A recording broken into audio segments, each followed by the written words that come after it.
3,500 years ago. Do we really think that we're more intelligent than those people that existed? If you want to get a sense of people back then, this mosaic was found on the floor of a villa. And this woman captured people's imagination. This is a Greco-Roman figure, classic Greco-Roman look. And in fact, 1,000 years later, I'm not sure if you're familiar with St. Gaudens, but St. Gaudens was a sculptor. And a lot of his work was used in the design of American coins. The most famous coin is the double eagle gold piece, $20 gold piece. And even in his figures, they all had this sort of Greco-Roman look. People, the ancients cast a long shadow. So if you look at the gods, the lesser gods, and the Greeks had two gods associated with health, Asclepios and Hygeia. These were the gods of health. And so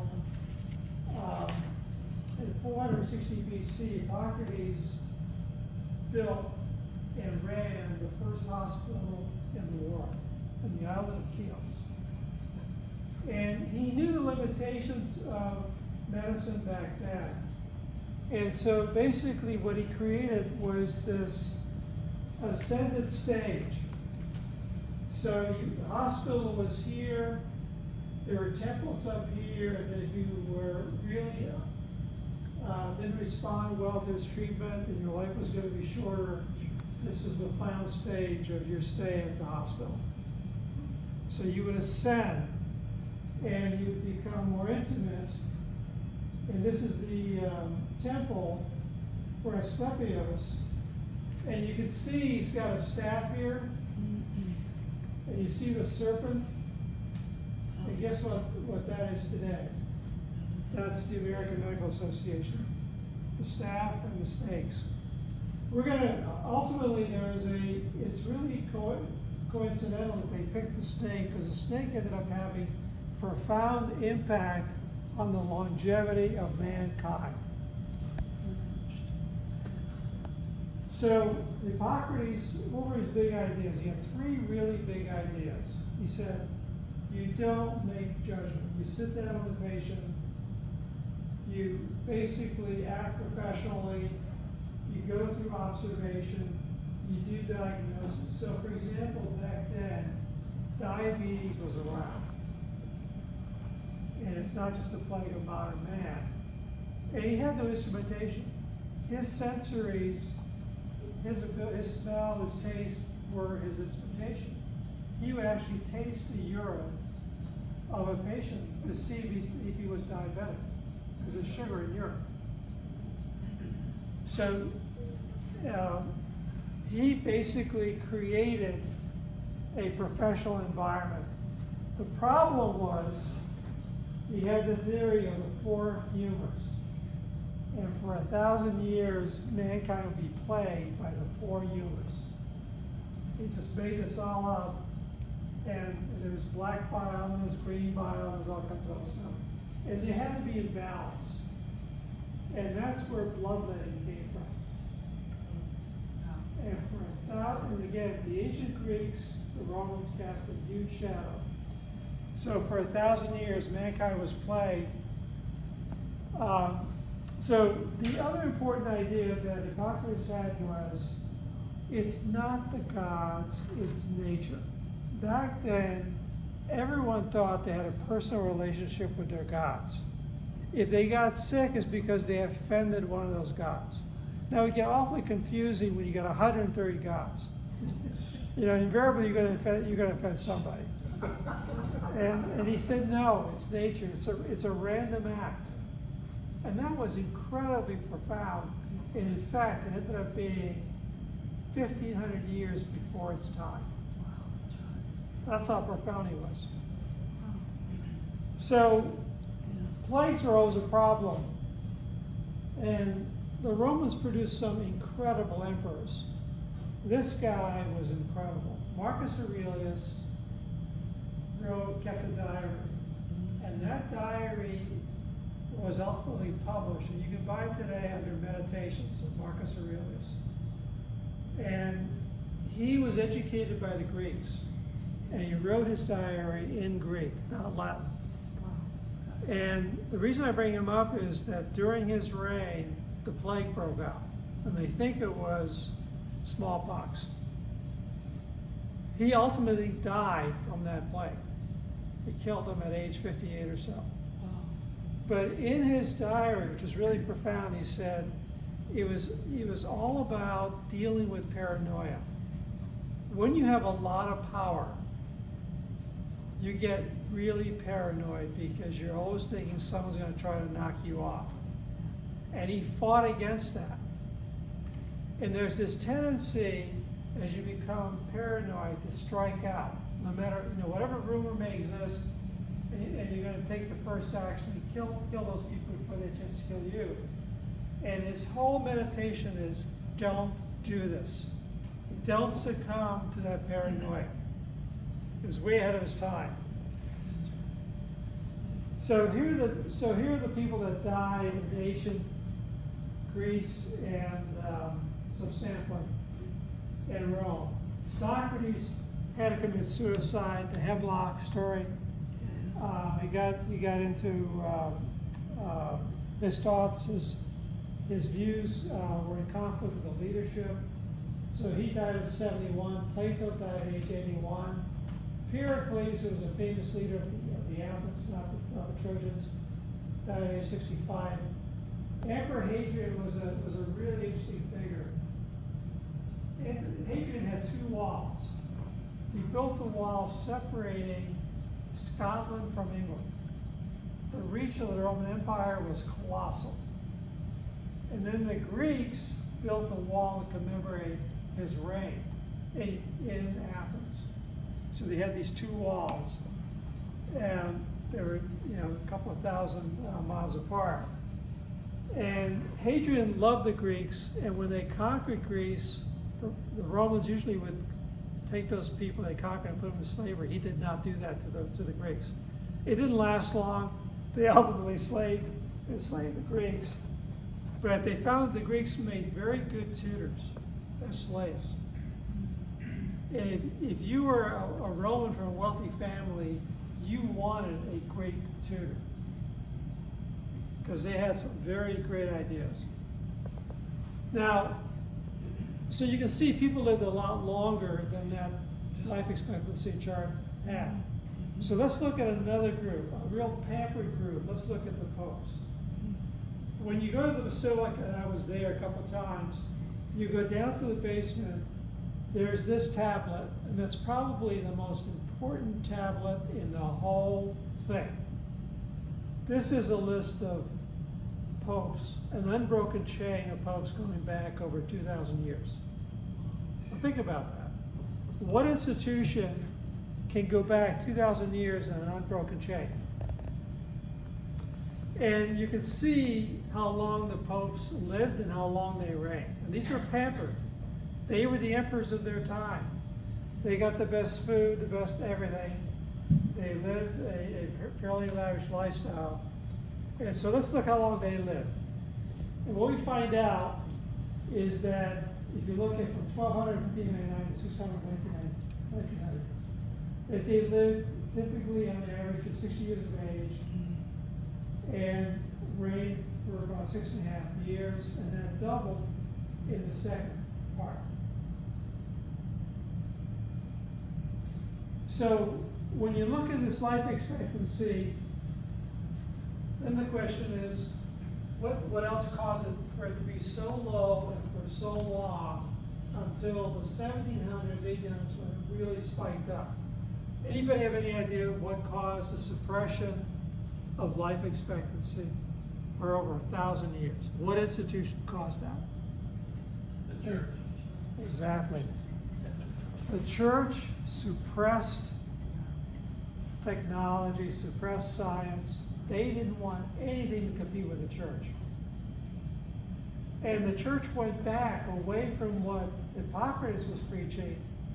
You got sick because you were wrong with God. For 1,000 years, they reigned. The church also became very wealthy because the church sold people the following: we can assure you a place in heaven if you give us all your property. And so that made for a very successful church. The church became extremely wealthy. So the other thing is, imagine you're a peasant and you're growing up among the ruins. And you see these huge buildings, and you look at these ancients and you just are awed by these ancients. And so the ancients cast a long shadow on mankind. The monasteries, all they did was study the literature of the Romans and the Greek. They were just consumed by that. But they were selective as to what they really wanted to study.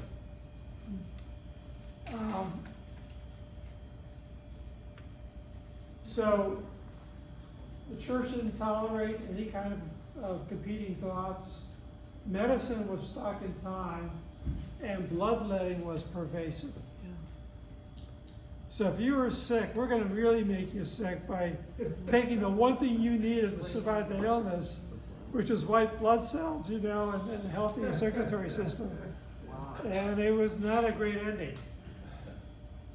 Now let's look at, England kept very good records. And one reason England kept such good records is because they went to war so often. They learned a lot from recruits, so they could see what was going on in their population. But what was interesting was they found out there was no difference in life expectancy between the lord and the peasants up until the 1700s. Why is that? Why wasn't there a big difference? If you're rich, aren't you going to be better off? So life expectancy was hampered because of poor hygiene. But the other thing was the presence of parasites. In those 1,000 years, the parasites reigned supreme. Almost anybody living in that society was infected by parasites. And what's a parasite want from its host? It wants it to live long enough to reproduce. It doesn't want to kill you. So it wants you to perpetuate. So this is a chart showing the lifespan of the average crit against the Lord right here. You can see it was under 45, and all of a sudden here, there's a difference that took place. And what happened was, in the late 1700s, they figured out how to inoculate against certain diseases like smallpox. So if you were wealthy, you could have that done. And that would make a difference. The other thing is that, let me go back to give you a sense. In 1340, just to give you a sense of what happened by place, in 1340, the Black Plague arrived in England. The population of England back then was 6 million. Anybody know what the population of England is today? 62 million. Correct, 62 million, correct. In 9 years, it decimated the population from 6 to 3 million. And they thought, again, it's because they didn't know what was happening to them. It spread 3 different ways. But they didn't know what, this was some sort of punishment by God. They just didn't understand. So these are the factors that really curtail life expectancies. Now, what happened is that starting in the 1800s, all of a sudden life expectancy started to increase. Anybody want to suggest why that's the case? Why suddenly in 1800 would life expectancies increase? I know because you told me. Antibiotics. No, too early. Trade and capitalism. Trade and capitalism and the industrialization changed the whole landscape. Through industrialization, you could leverage human capital. People now could make money and have discretionary spending to pay for healthcare, for research in healthcare. All of that started. But the other thing that happened was, what was almost missing for almost 2,000 years, was understanding the scientific method. This is so incredibly important. You know, the Greeks understood the human mind. It craves meaning, and it'll make it up in the process. And they're not going to give you, they don't want you to have a blank slate and make things up and create mischief. They're going to create their gods because of it. The problem is that because the mind is so elaborate, it doesn't like the scientific method. The scientific method says, I don't understand anything, and I question everything. And I'm not going to allow myself to fill in the gaps through my imagination. Just as Hippocrates did with the 4 humors. Without the scientific method, you would never make any progress. And we've lost that scientific method today to some degree. So if you look at medical spending as a percent of GDP, look at this hockey stick. That's all because of industrialization, capitalism, trade. It fueled a lot of different investigations. Yeah. Peter, one quick point you didn't mention. Eli Lilly established Eli Lilly and Company in 1876. Well, actually, that comes up. That comes up in my other slide. Okay, sorry. So let's look at the death of people in the early era. Now, King Richard III, he died at age 33, and I have him there for a reason. He died in battle. He wore his crown and his regal armor to show that he was there at the battle. A good thing, bad thing. The bad thing is that he was a target. That's not a good thing. Henry VIII, who was a piece of work, died at age 56, probably died from diabetes because he had to bandage his legs, they were bleeding, and he probably had a stroke. Louis XV, he got this silver chalice of fresh, wholesome milk from his dairy. Guess what? It was infected with smallpox. The dairy staff there, smallpox would be transmitted from the cows to humans. Now, he did get it in the silver chalice, so it looked really nice. But that was that. King George III, Thomas Jefferson, and John Adams were basically adversaries. But they both lived to a ripe old age.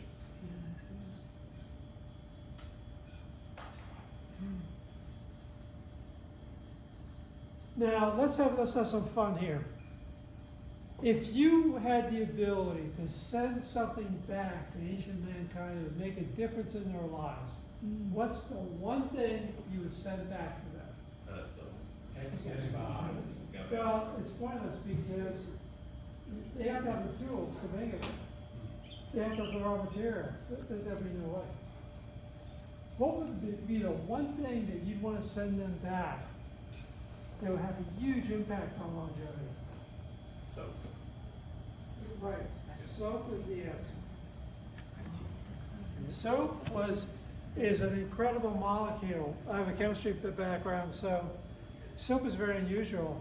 It dissolves in water and in oil. One of the few molecules that does both.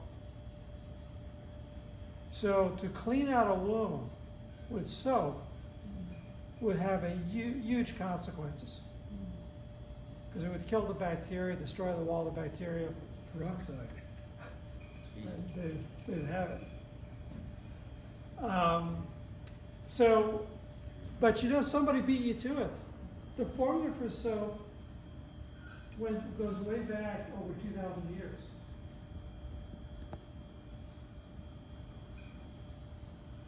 So people had the formula for soap. The earliest written recipe goes back to ancient Babylonia.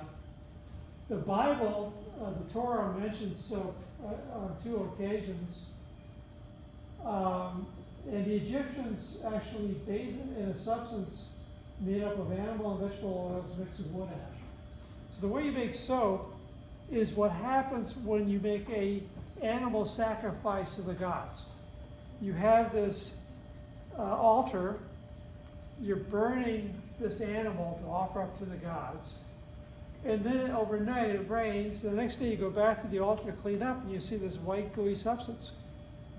And what happens is that you make lime, sodium hydroxide from ash. Okay? You mix fat and sodium hydroxide, that creates soap. And then when you add water to that, if it rained on the altar, you see this white gooey substance, and that's what some of these people observed. Problem was, nobody was educating, there was no way of getting the word out. And soap wasn't really widely available until the 1470 or 1500s because of the French did it. So let me ask you a question. If you didn't have to have soap, how did the Romans wash their clothes? in urine. Correct. Yes. They didn't have soap. Now they wash themselves using olive oil and water, and they have these scapulas that scrape off the excess oil. But clothing was done in urine because it was a form of dry cleaning. Urine had ammonia in it, and it was a way of dry cleaning the laundry. And they would have pots out, and to collect urine. And the older the urine was, the more effective it was. So that's the real world. That's the life of a Roman. So for us to get here, to be this lucky generation, what had to happen? A lot had to happen. We had to really confront this. We had to develop principles of hygiene. Now, where did the word hygiene come from? All right. The goddess of cleanliness. Hygeia is hygiene. Water and sewer system. Where did they build all these great cities? Paris, London. They were built near a riverbank, right? Yep. What's near a riverbank? Swamps. Paris was built on a swamp. The worst possible water you could drink. In fact, if you drank that water, you wouldn't be around very long. And so in Paris, you better like wine because that was the only safe thing you could drink. The Romans had a drink called Posca. And even though they had the aqueducts, the water, you couldn't trust it. And so what they would do is they would add vinegar to the water to try to sterilize the water. What's vinegar? Anybody know what vinegar is? Vinegar is spoiled wine. This is the battle of the microbes. You preserve food by turning grapes into wine as a way of preserving food. So microbes would basically create alcohol, and that alcohol would preserve the wine. And alcohol was also antimicrobial. So yeast was very beneficial. But it ends up that vinegar ended up coming from bad wine. Wine that got contaminated by a certain bacteria, which turned it into vinegar. And to this day, the Italians make the best vinegar in the world. And vinegar is used to preserve food. Pickling. So the other thing that had to come along is we had to solve a really big problem. Lysine deficiency. That was a huge problem. There are 22 amino acids to make up a perfect protein. Problem is grains. Most grains are lysine deficient. And so people, the average height of people back then, most people were under 5 feet in height. They were very small. If you look at the armor back then, you could never fit into that armor. So lysine deficiency was a big problem to solve. So here's what we have. This graph shows the development of major initiatives. So here are the years right here. From 1845 to 1945 was a huge escalation of technology. Penicillin came along, vaccines came along, Pasteur and Koch. Pasteur was French, Koch was German. They came along with vaccines, anthrax, rabies. Anthrax would suddenly break out of nowhere and kill people like you wouldn't believe. Just automatic, spontaneously erupt and just wipe out people. So, and then the other thing that happened is Eli Lilly, around this era right here, extracted insulin from cows. And so that made a big difference also. But with most people that had insulin problems, usually if you had a poor diet, you were never going to develop type 2 diabetes. Type 2 diabetes is an affliction of the rich and living in a world of abundance. The other thing that happened is there's a guy by the name of Krebs. He figured out the Krebs cycle, which was a huge breakdown. In 1935, he discovered how a cell gets its power. And he actually was able to break down the molecules that it took to generate that power in the mitochondria, and he figured that out. One guy figured that out. It was an incredible achievement. So the scientific method was everything. Double-blind studies was important. All of that discipline was really, really important. Today, up until about 1995, the leading cause of death was heart disease. And mostly it impacted men more than women, because women are protected for the first 50 years of their lives because of estrogen and progesterone. Testosterone is an aggravator of atherosclerosis, the buildup of plaque. Testosterone is an aggravator. So women, for the first 50 years of their lives, are protected from atherosclerosis. And so when you combine smoking and drinking with that vulnerability, a lot of guys died in their 60s.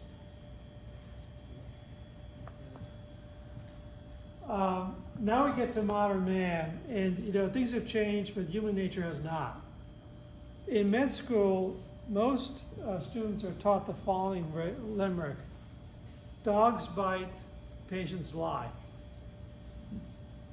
And you see, you hear a lot about friends of yours you may have, they cheat on their diet, but 2 weeks before their doctor's appointment, they suddenly see religion because they want to influence the blood analysis results. So they then behave themselves, stop eating steak, stop drinking. All they're doing is deceiving themselves. But that's sort of what happens when you live in a world of abundance. So here's the problem. The human mind is a very complicated thing. And we try to communicate, the communication between a doctor and a patient is very, very complex. The doctor has his own lexicon. You don't understand that lexicon. As he's talking to you, he's going to be doing what's called climbing the ladder of abstraction. And what that means is that he's going to revert to his lexicon. And it's kind of an alien language to you. So he's trying to explain to you in scientific terms what it is you need to know to improve your life outcome. And the problem is there's a gap in communication. He doesn't even realize it. Because you as a patient are sitting there half naked. All you can think about is getting the hell out of there. So you're just nodding your heads in agreement with everything he says. And when after you've left, if you remember any of it, what was said, you're lucky if you did.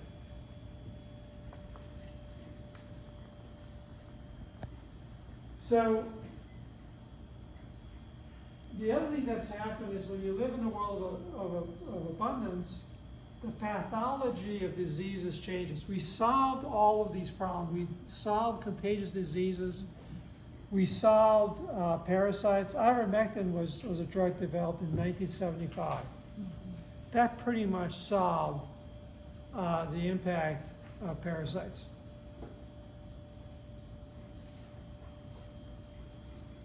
And so what happened is that you can see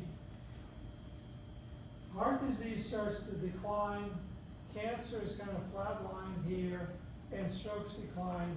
And there's a very good reason for what happened in something happened really important in 1995. Three things happened. One was the onset of the pacemaker.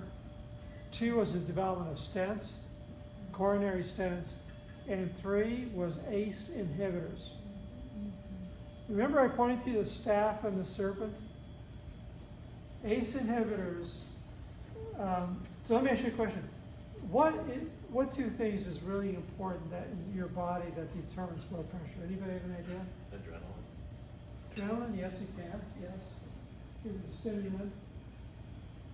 Smoking cigarettes is also one thing that can impact because it's a vasoconstrictor. It tightens up your arteries and your veins. What else? Anything else? Well, what we learned from snake venom was that there's an organ that really, really impacts blood pressure. Your kidneys. Your kidneys send out a message, and each cell in the vessels have a site, an ACE site. And by the way, COVID, it penetrated the cells through that ACE site. That's not a coincidence. That thing was man-made, okay? If you think that was natural, forget it. So what we discovered was that in snake venom, snake wants that animal not to run off too far. The snake was real slow, can't see really, hardly smell. And so it wants that animal to collapse. It wants its blood pressure, it wants to go to shock. It wants that blood pressure to collapse. Turns out that snake venom is ACE inhibitors. The opposite of ACE inhibitors. So if you want to lessen your blood pressure, you're taking ACE inhibitors. They're going to inhibit the enzyme, that message system that tells your body to increase your blood pressure. And then we came up with ACE2, which is even a better path. And so the ability to control blood pressure was really important because as you get older, your vessels become stiffer. And there's not much you can really do to ultimately inherit a higher blood pressure. It's going to happen no matter what you do. And so ACE inhibitors are really important. And it goes back to Asclepius and the staff and the serpent. So today we have all these advantages that really developed over the last 2 centuries: environmental change, productivity, industrialization, improved nutrition, better hygiene, and we solved the lysine deficiency. Rice is lysine deficient. Corn is lysine deficient. Most vegetables are lysine deficient, but you need those 22 amino acids to thrive. And so the New World provided some answers. The New World produced corn. It produced potatoes, tomatoes. And what they found out was that legumes, beans and lentils, are high in lysine. And that's how you came up with the dish, beans and rice. If you were poor, you could offset not having access to animal protein by eating beans and rice. That was a complete protein. So here's the problem now. We live in this world of abundance, fast food. We have tremendous diversity of food groups out there. In the early 1700s, pineapples arrived in Europe. And it had a huge impact. The pineapple ended up being the status symbol. People would actually rent a pineapple to have it on their table when they gave a dinner to impress their guests. It was that expensive. They'd rent a pineapple. And even furniture made at that time would have designs of the pineapple in furniture. Yeah, by the way, we were serving pineapple this morning, so I hope you're all impressed. Everything to us, everything, all that stuff is just mundane.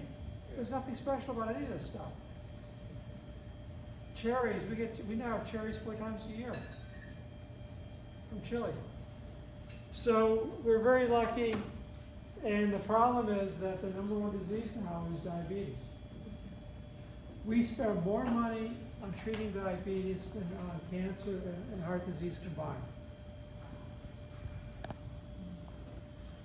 So what ended up happening is there was a market for a life insurance policy in the secondary market. And in order to price those policies for the seller, you had to know life expectancy. And suddenly there was this real interest in life expectancy. How do we figure out, beyond just the insurance tables, we had to figure out what a person's lifespan would be unique to that person. And so that required a lot of study. And then 4 companies came out, 21st Services, ABS was on Predictive. And all they do is issue life expectancies in individuals that sell their life insurance policy.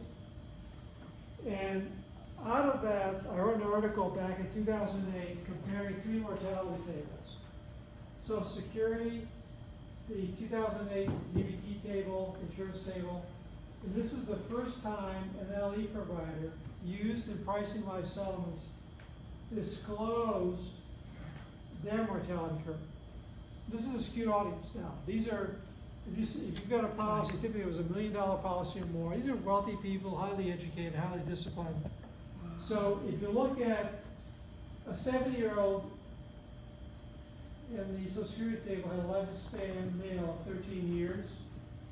In the insurance table, 18.6, but then in the 21st Service table, 20 years.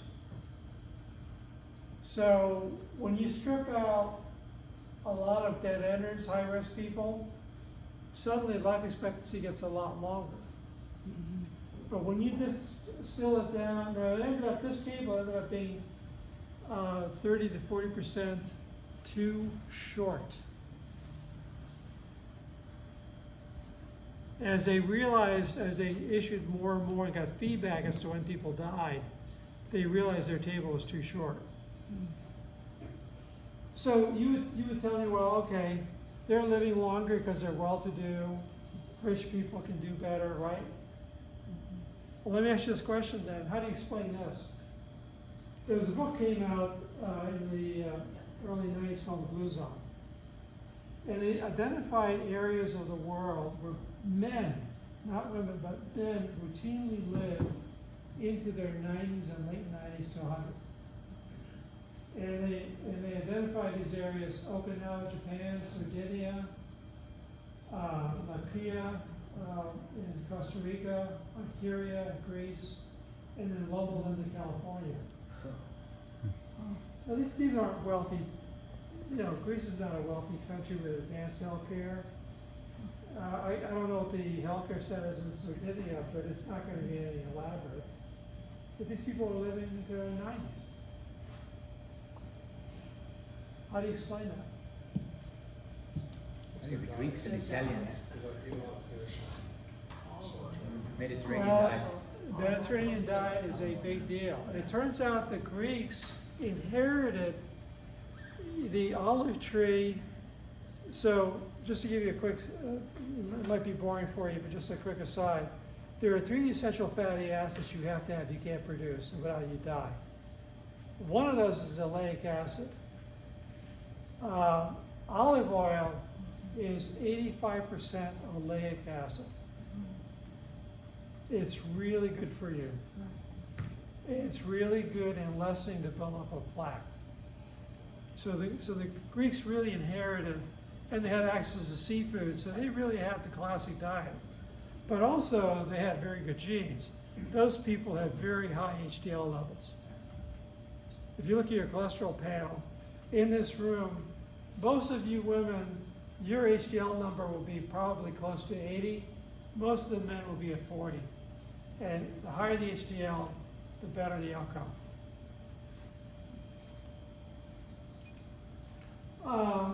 So knowing one's life expectancy is important. And so I was contacted by this company, 21st Services, and they were going to design a report that could be used for other purposes. So people who wanted to understand their mortality curve would have that opportunity. This is called a Clipper report, customized longevity planning report. There's a lot there, so I'm just going to reduce it down to this. So effectively, it gives you a mortality curve. So this is probability of living to a certain age, and here's the age right here. So this person has a 20% probability of living to age 94 or so, right here. And then in this case, he's got 20% probability of living to over 100 here. And so what this does is it compares your mortality curve to your peer group. So depending upon your socioeconomic status, it will compare your life expectancy mortality curve against your peer group, kind for kind.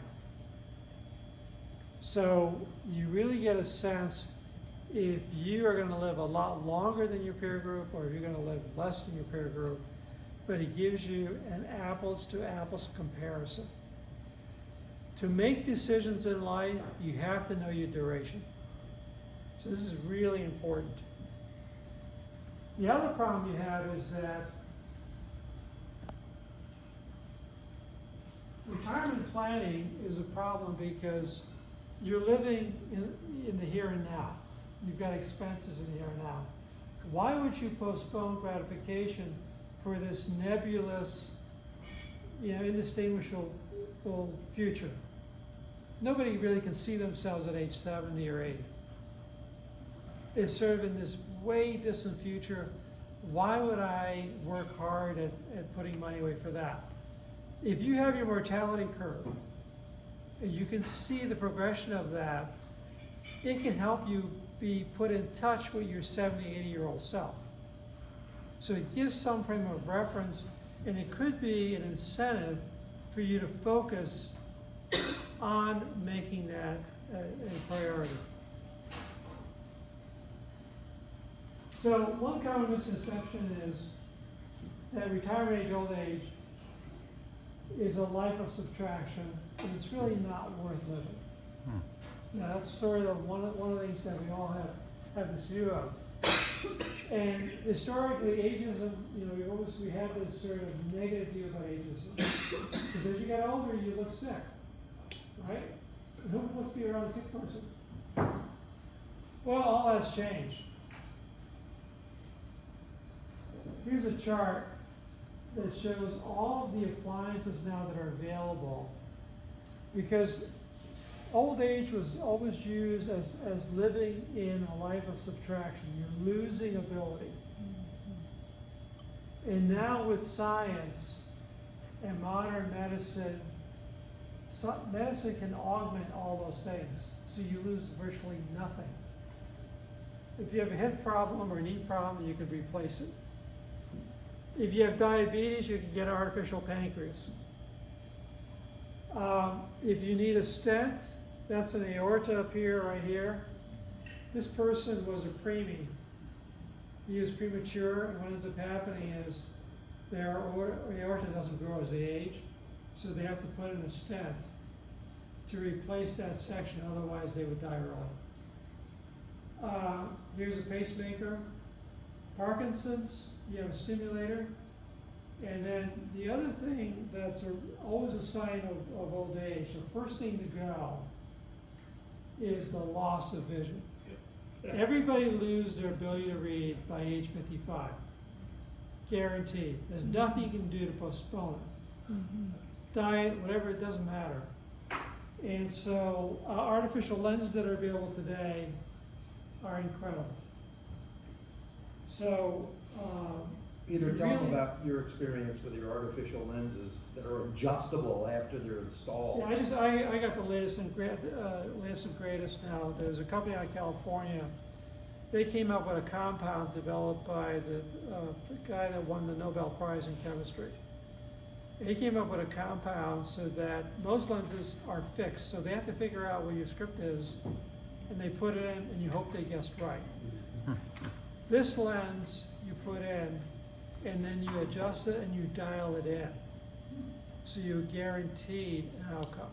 Using laser after they're installed. Right. You just went through that. Yeah, I just went through that process. So the advantages of senior age, I did a tally of this, and because of the fact that we now can live this augmented life, the advantages are incredible. And if you think about it, of any age group, who's benefited the most from modern science? It's retired people. We've benefited the most. And look at the benefits. We're no longer on a financial or job approval treadmill. The stress that came with that. Don't have to juggle family, career, job, retirement. Access to social safety nets. Free time to focus on personal interests and hobbies. Focus on children and grandchildren. But what's the outcome of this analysis we just did? We're not living that much longer than the ancients. When you really look at it, our lifespans have not increased that much. But what has increased is the uniformity of lifespan. Anybody that's born has every right to expect to live into their 80s. Back then, before modern science, they lived under this tyranny. The tyranny of superstition, the tyranny of medical quackery. It was a horrible life. When you were sick and you're most vulnerable, they were going to bleed you to death. George Washington was sick, and at 60, he died at 65. They kept bleeding. That's how he died. So if you didn't respond to their bleeding, they're going to bleed you even more. So you had no chance. But look at all the advances we have. We have all of this non-invasive methods to look inside your body. We can live free of pain. The medication we have today, it's a life free of pain. It's unbelievable. They would live, all of a sudden there'd be sudden death. During Henry VIII's period, there was this thing called, in the summer people would suddenly get what they called the sweats. And 3 days later they'd be dead. And they didn't understand the concept of dehydration. Slavery was a tough business because typically you lost 50% of your slaves, the people you captured, because you gave them bad food and bad water. 50% of them would die from dehydration. So if you wanted to be really rich back then, slave trading was the biggest industry that the Romans had. If you could project yourself back then, you could show them how to reduce their loss of slaves, you could become very wealthy in the process. But that was what was going on. They didn't understand dehydration. The common diseases would be cholera, typhus. Well, what happened? You get dehydrated. They didn't know how to, they just didn't know the importance of maintaining hydration. So, can anybody name these people for me?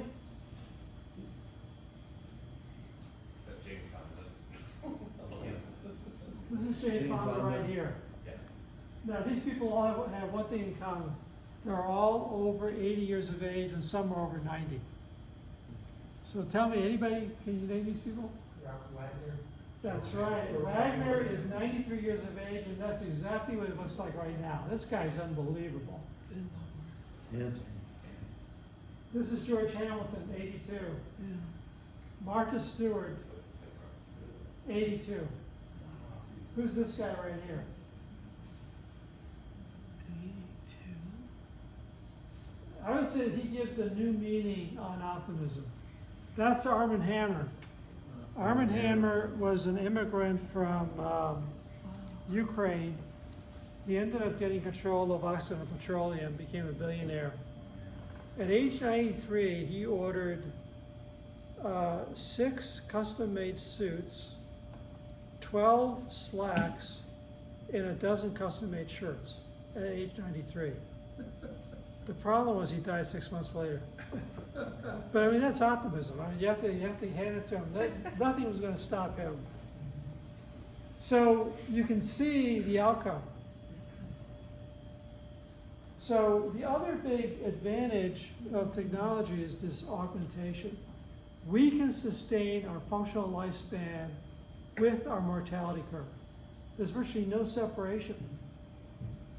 And when you combine those two factors, you have a concept called the squaring of the curve. In the old days, people slowly deteriorated. But because of technology, you can have a fairly robust life to the very end, and then it curves down dramatically. So we've been given a tremendous gift.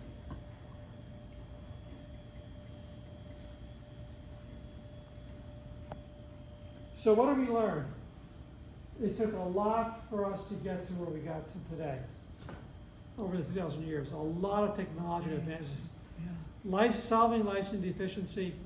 Just to give you an example of that, back in the old days, the most important grain was wheat. Buckwheat was also important.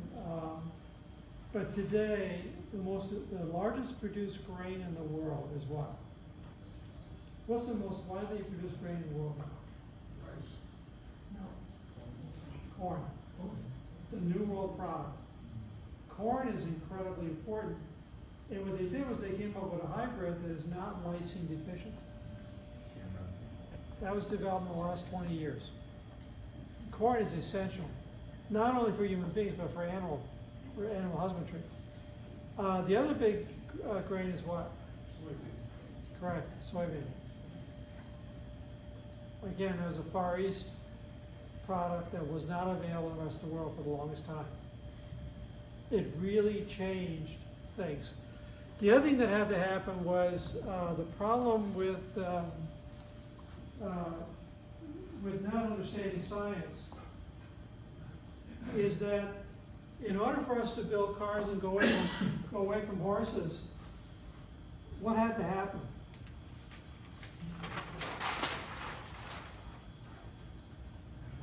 Nitrogen fixing. So the problem you have is that the atmosphere is 80% nitrogen. But the form it's in can't get into grains. So a German chemist came up with the process of making ammonia. Ammonia is NH3. And that gets pumped into the soil, and then that bacteria then converts that, and then it gets incorporated, and you have to have nitrogen in order for the ATP, for the Krebs cycle to work. So that had to be figured out. Otherwise, you were limited to human and animal,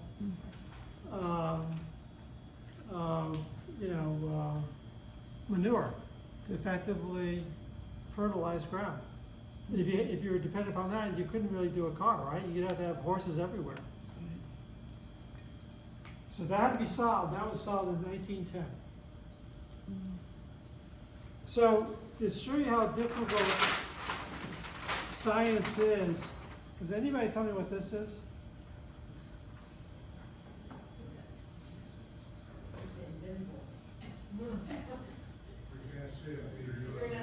Okay, this is carbon, nitrogen, and hydrogen. What compound is that?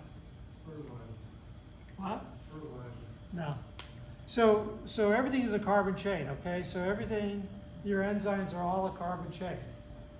So oleic acid, which is in soybean oil, is an 18 carbon chain with a double bond. So we know that carbon's good, we know that nitrogen's good, right? So what could be wrong with this compound? What is it? It's cyanide. A tenth of a gram will kill you in 10 minutes. Oh my God. So when I talk about the scientific method, was really profound. Without the scientific method, we have nothing. So here's a common refrain you'll see. Oh, the science of climate change is in. 90% of all research has to do with studying climate change. What does that mean? What that means is they're only funding climate change. They're not funding the other side of the coin. In science, in order to be the scientific, everything is a hypothesis unless it's proven otherwise. Physics and mathematics is different. That's different. Those are absolutes. But in regular science, everything is a hypothesis until proven otherwise. And we've seen a lot of hypotheses go by the wayside over 100 years. So that's what, I'm just trying to illustrate to you the importance of science. So I have a question. Sure. Where do we go back to Hippocrates though, as far as nature versus like science? And where we've come and like everything we're talking about is advancements in science. But where are the basics in supporting immune system? Where are the basics and fundamentals of how we grow ourselves? Well, there's a lot out there. The problem you have in science is that when you try out a new kind of drug or whatever, you have to do it on a double-blind study because humans will deceive themselves. If I give you a tablet and say this is going to make you feel better, it could be nothing, just be cardboard, but you're going to feel better. Because psychologically, you want to basically appeal to my interests, and so you're going to want to play along. That's why they do double-blind studies. You have to have a placebo, you have to have a real thing, and you have to look at the statistics separate from your input. But even going back to your lifestyle though, it's like when you're Lifestyle- talking about lifestyle's diabetes, incredibly heart important. disease. But lifestyle really comes down to controlling your weight. That's everything you've got to think about is controlling your weight. That single thing can have the biggest impact on the local economy.